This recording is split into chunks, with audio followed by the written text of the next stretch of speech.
इधर से कुछ हो गए आखिरी तुम्हें ना मानो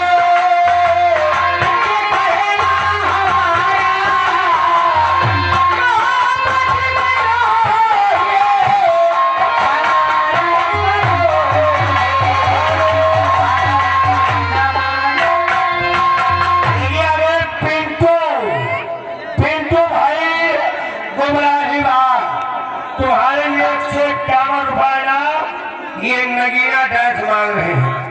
टैलेंट म्यूजिक पे नगीना डांस लगना चाहिए।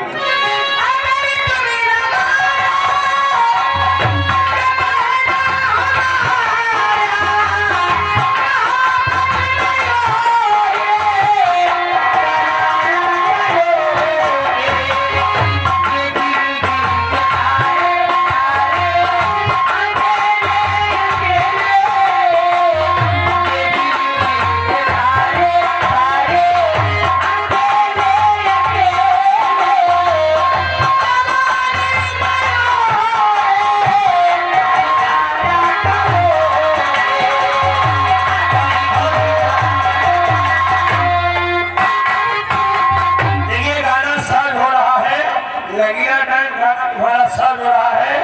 देखिए हमारे बिंदागंज से टावर वाले भैया हैं, इनकी तरफ से 100 रुपया फ्री इनाम। गोली हमें पैसा बराबर सोने का